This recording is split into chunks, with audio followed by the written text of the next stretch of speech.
Ele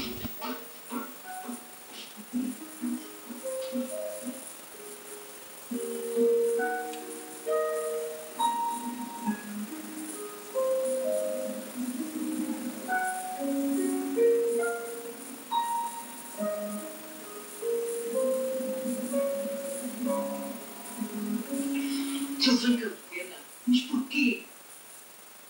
Não me pergunto. Foi a dona que eu vi. Eu só disse adeus a que vinha de Portugal e que estava com a outra.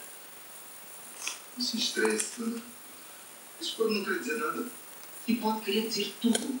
O Júnior é razão para o Norberto casar comigo. Porque ele precisa de uma mãe. E se a mãe verdadeira vier, isso significa... Está tudo estragado. É pobreza à vista. Arranjam qualquer coisa para ver.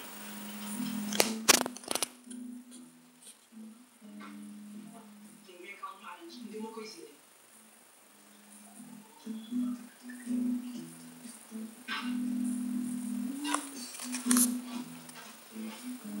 Mas o que é isto? Água. É para se ir habituando. O champanhe está saindo muito caro.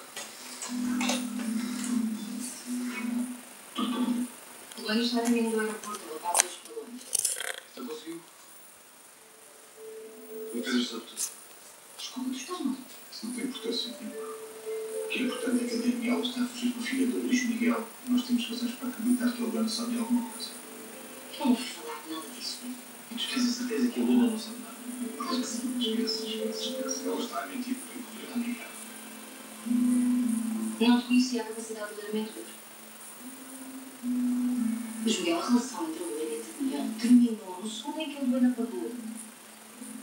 Não lamentamos aqui Miguel para gostar. Então quem é que conta?